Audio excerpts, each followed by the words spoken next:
Professor, explain the concept of the marriage dowry then for us.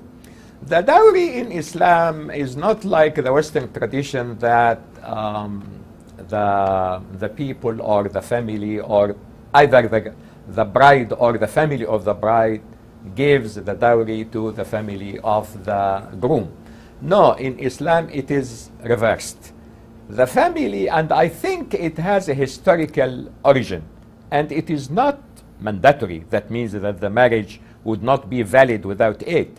It is something historical because women in the society, in a patriarchal society in Arabia before Islam, were considered following the decision of their parents or whatever to marry, and they have no independence. It is a show of the dignity and the integrity of the woman, that it is not only her agreement, but there is a sort of gift given by the groom or the family of the groom to express that they are deeply serious and they are deeply keen to have her as a wife for the groom. So I believe that it is a symbol for the independence and the respect of the woman, that the woman cannot be pulled like this from one home to another home. But it is a symbol, because I am saying this because I noticed that many girls in our time thinks that it is the price for the bride. It is not a price at all. It is a symbolic. How can a human being can be sold? Or how can we estimate the price? It is something symbolic, far less than the value of any human being. It is just something symbolic to express that the groom or the family of the groom are very seriously keen to have this bride married to the groom. You talked about independent identity. Explain more how Islam protects the independent identity of a woman after marriage.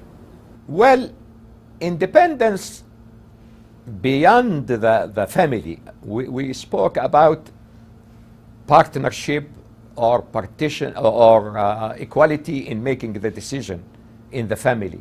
Outside the family, the woman has two areas in which she is completely independent.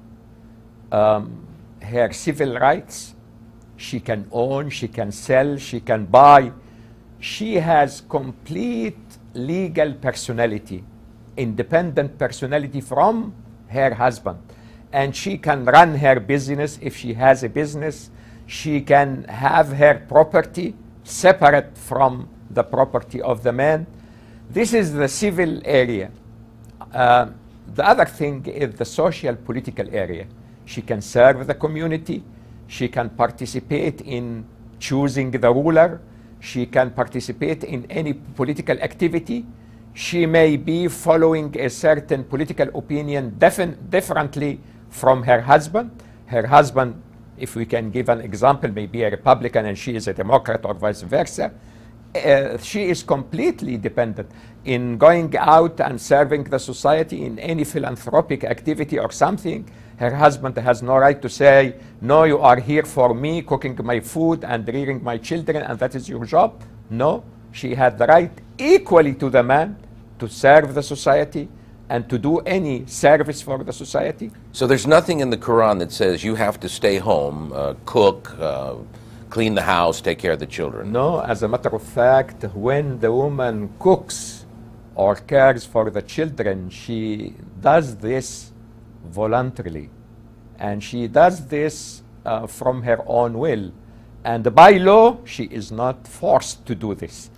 And if the man is rich and the woman insists that she should get a maid to serve her, and she is not used to do this housework, the court has to accept this, as long as the husband can afford this.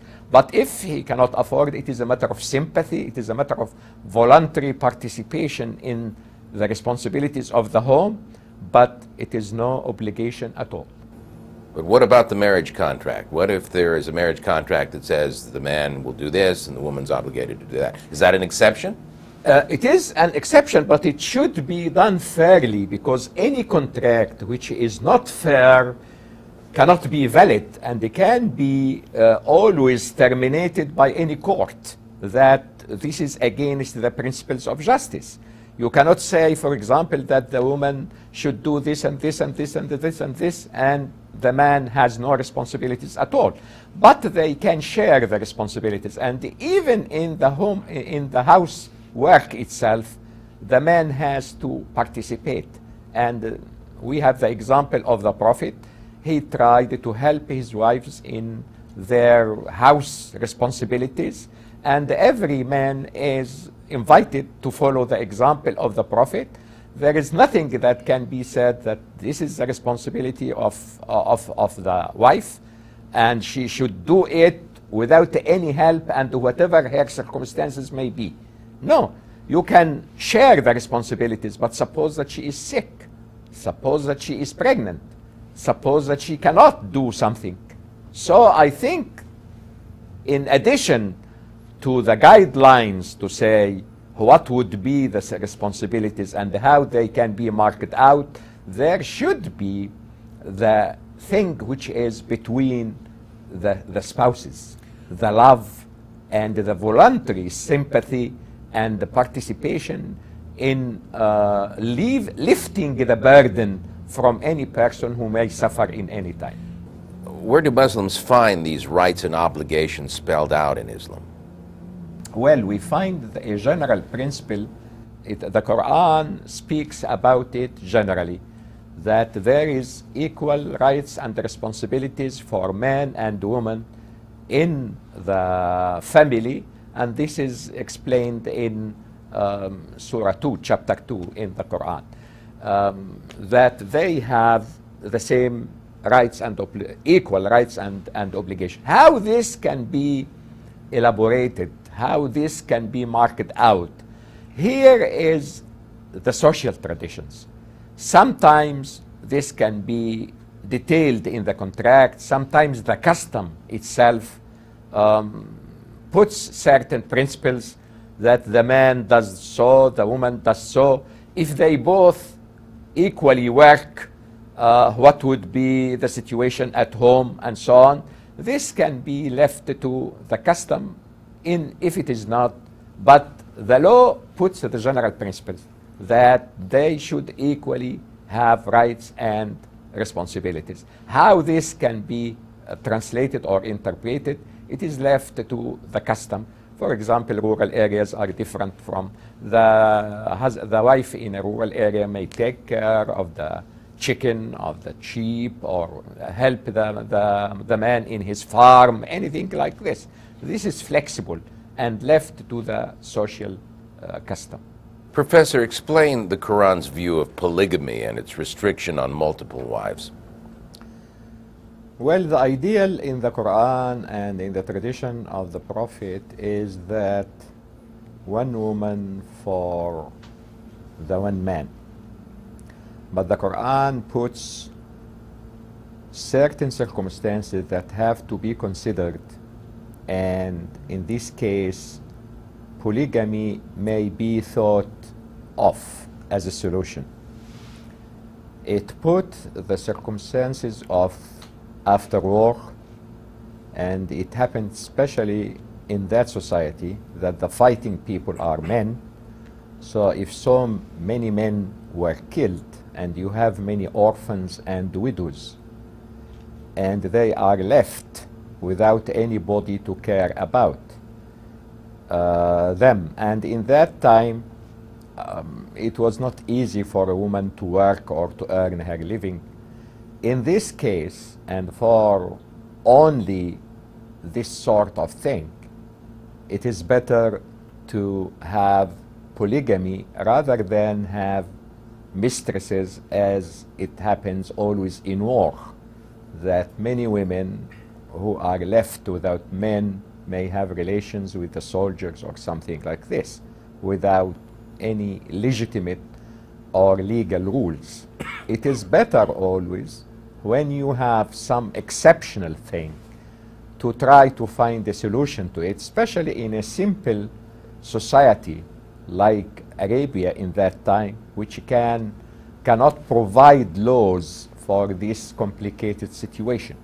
So what was suggested, and they want either or, either you allow for them to have one wife or to allow for them to have numerous wives without limit.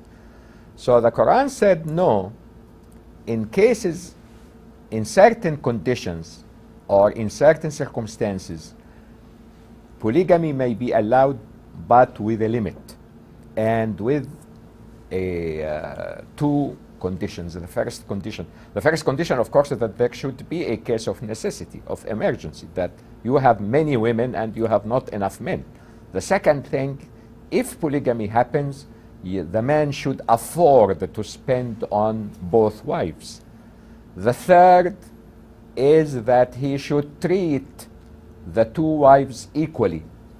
The fourth, and it is the first in enforcement or in application, is that the first wife should agree that the man should have a second wife.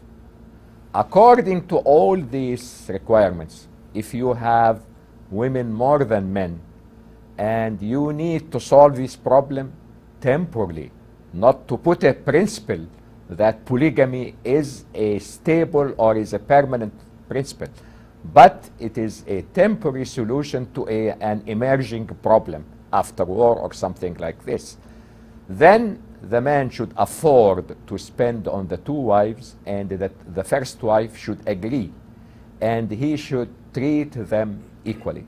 So as a matter of fact, the ideal or the model case that is given by Islam is one wife for the one man, but it is an exceptional case, and unfortunately, through practice, this exception has become a rule, especially in societies which do not know really Islam and the teachings of Islam, with regard to certain men who find an abundance or some money in a certain time, and they think that they should, to show that they are rich, to have more than one wife.